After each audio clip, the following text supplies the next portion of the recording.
राधे राधे, जय श्री कृष्णा। कहानी संग्रह में हमारे सभी दर्शकों का हार्दिक स्वागत है। दर्शकों, आज हम इस वीडियो को माध्यम बनाकर आप लोगों के लिए वैशाख मास के महात्म्य की कथा लेकर आए हैं। वैशाख मास साल का पहला माह होता है। इसे माधव यानी कि भगवान श्री कृष्ण के नाम से जाना जाता है। यह महीना श्री हरि को अत्यधिक प्रिय होने के कारण उन्होंने इसे अपना नाम दिया है।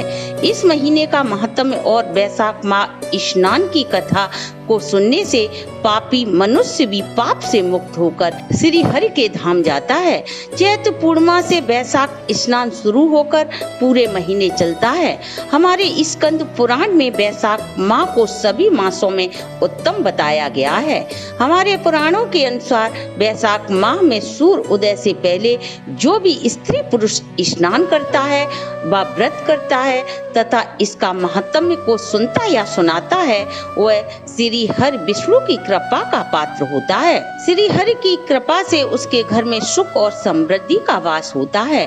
हमारे स्कंद पुराण के अनुसार राजा महिरथ ने केवल वैशाख स्नान मात्र से ही परम धाम वैकुंठ की प्राप्ति की थी। इस महीने व्रत रखने वाले को सूर्य उदय से पूर्व किसी नदी, सरोवर, तालाब में जाकर स्नान करना चाहिए तथा वैशाख मास महात्म्य की कथा को सुनना या सुनाना चाहिए। सुबह स्नान कर ओम नमो भगवते वासुदेवाय नमः मंत्र का जाप यथाशक्ति अवश्य करें। इस महीने में व्रती को एक बार भोजन ग्रहण करना चाहिए। जलदान का इस महीने में विशेष महत्व होता है। स्कंद पुराण के अनुसार वैशाख माह में तेल लगाना, दिन में सोना, दिन में 2 बार भोजन करना तथा रात्रि में भोजन करना वर्जित बताया गया है। इस माह के अधिपति श्री हरि विष्णु हैं। एक बार राजाओं और ऋषियों की सभा में महेश नारद जी का आगमन हुआ।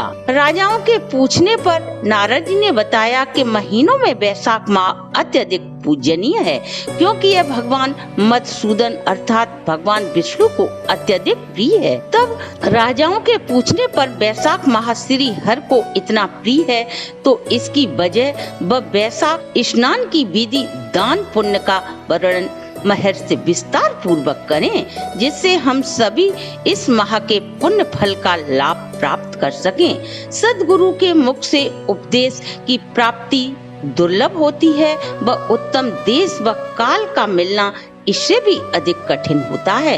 राज्य प्राप्ति आदि जितने भी भोग विलासता के भाव हैं हमारे मन को इतना शीतल नहीं करते जितना कि आपका समागम। राजाओं और ऋषियों के ऐसा कहने पर महर्षि नारद जी बोले, हे राजन, मैं संसार के कल्याण के लिए माधव मास की महिमा का वर्णन करता हूँ। जैसा कि पूर्व काल में ब्रह्मा जी ने मुझे बताया था, आज मैं आपके समक्ष कहता हूँ, ध्यान पूर्वक सुनो। सर्वप्रथम मनुष्य का जन्म भारत वर्ष में होना ही अत्यधिक दुर्लभ है। इससे भी अधिक दुर्लभ है मनुष्य योनि में जन्म लेना। यदि आपको अपने पुण्यों के फल से मनुष्य योनि मिल भी गई तो अपने धर्म का पालन में प्रवृत्ति होना और भी कठिन है। इसके बाद माधव भगवान में रुचि होना तो बेहद ही कठिन काम है। श्री हरि की भक्ति व माधव मास यानी कि वैशाख माह आने पर जो मनुष्य विधि पूर्वक स्नान जप अनुष्ठान करते हैं वे मनुष्य धन्य हैं। ऐसे मनुष्यों के दर्शन मात्र से सभी पापियों के पाप नष्ट हो जाते हैं। जो भी मनुष्य पूरे वैशाख माह के अंतिम 5 दिन एकादशी से पूर्णिमा तक स्नान करने से संपूर्ण वैशाख माह के पुण्य फल को भी प्राप्त कर सकते हैं। ये अंतिम 5 दिन संपूर्ण वैशाख महीने के पुण्य फल का महत्व रखते हैं। इसलिए जो भी व्यक्ति पूरे वैशाख माह स्नान न कर सके वो अंतिम 5 दिन स्नान कर श्री हरि की कृपा के पात्र बन सकते हैं। हे राजन, जिन लोगों ने वैशाख माह में विधि पूर्वक श्री हरि का पूजन कर लिया उन्हें सभी निधियों की प्राप्ति हो जाती है। जो व्यक्ति माधव माह में जब तप, होम, त्याग तथा नारायण भगवान का ध्यान नहीं करते उन्हें अपना जन्म इस संसार में पशु के समान ही समझना चाहिए। जो भी व्यक्ति धन होने पर भी कंजूसी करता है, दान धर्म किए बिना ही उसकी मृत्यु हो जाती है, उस कंजूस का धन उसके मरने पर व्यर्थ ही चला जाता है और उस व्यक्ति को अनेकों घातक नरकों की यातनाएं भोगनी पड़ती हैं। भगवान श्री हरि ने स्वयं माधव मास की महिमा का वर्णन करते हुए कहा है कि वैशाख महीना आने पर मनुष्य को पवित्र करने वाले पुण्य जल से भरपूर गंगा, यमुना, नर्मदा, सरस्वती आदि स्थानों में सुबह सूर्य उदय से पूर्व स्नान करना चाहिए। यदि कोई गृहस्थ तीर्थ यात्रा करने न जा सके तो घर में ही एक बाल्टी में गंगा जल डालकर पवित्र तीर्थ स्थान का स्मरण करते हुए स्नान करने से उसे वैशाख माह के स्नान का पुण्य फल प्राप्त हो जाता है। श्री नारद जी कहते हैं कि हे राजन, लक्ष्मीपति सभी पापों का नाश करने वाले हैं। उन्हें स्मरण करते हुए चैत वैशाख माह में स्नान का संकल्प ले। इस प्रकार नियम पूर्वक वैशाख माह में स्नान कर जब वैशाख पूर्णिमा आए तो उस दिन मधु और तिल का दान करे, ब्राह्मणों को भक्ति पूर्वक भोजन कराए, उन्हें दक्षिणा सहित विदा करे तथा वैशाख स्नान व्रत में आपके द्वारा कोई भी गलती हो गई हो तो उसकी पूर्णता के लिए ब्राह्मणों से प्रार्थना करनी चाहिए, क्योंकि ब्राह्मण श्री हरि का ही स्वरूप होते हैं। हे राजन, जिस प्रकार जगत जननी लक्ष्मी श्री हरि की प्रिया हैं, उसी प्रकार माधव मास भी भगवान श्री हरि को अत्यधिक प्रिय है। वैशाख माह के अंत में श्री हरि की कृपा प्राप्त करने के लिए व्रत का उद्यापन अवश्य करें।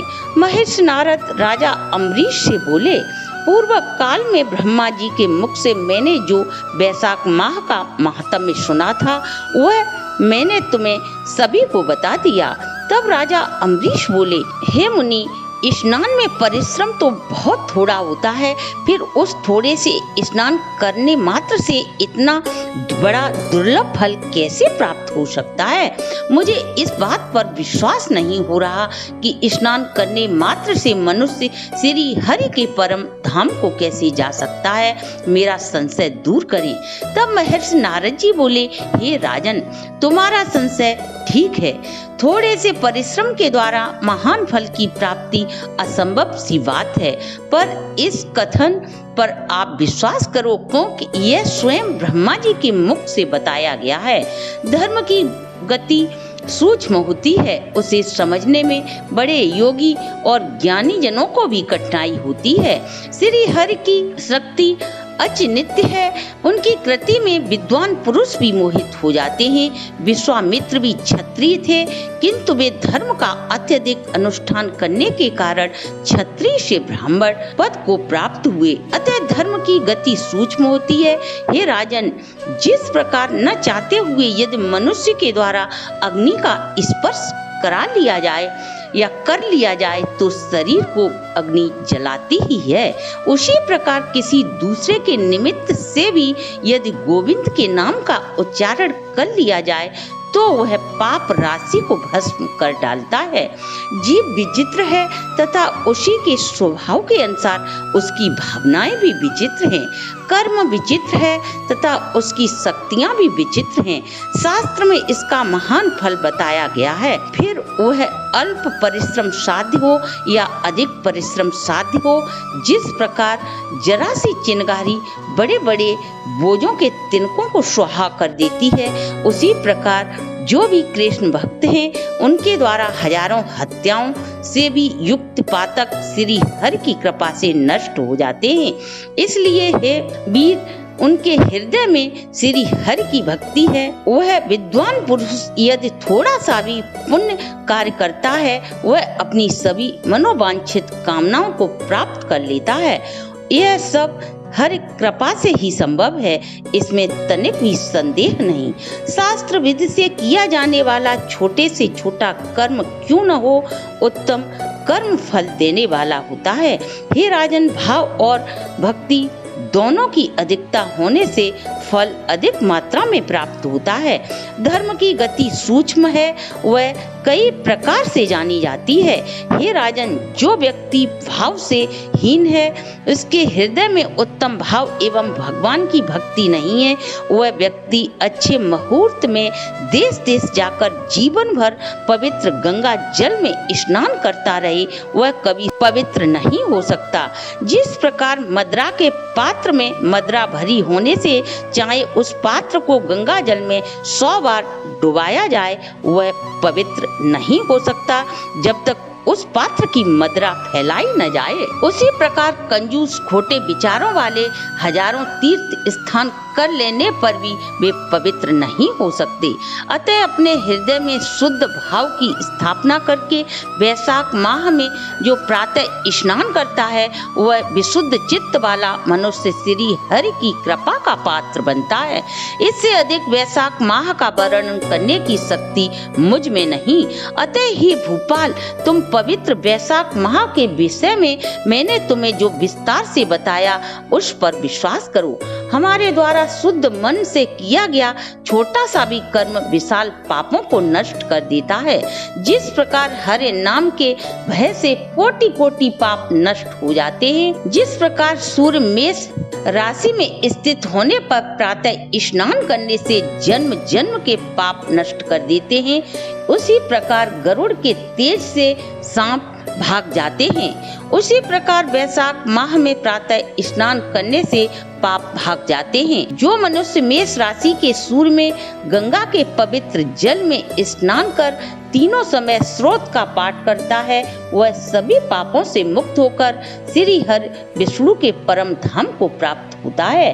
हे राजन अम्बरीश, मैंने थोड़े में ही वैशाख माह का समस्त महात्म्य सुना दिया।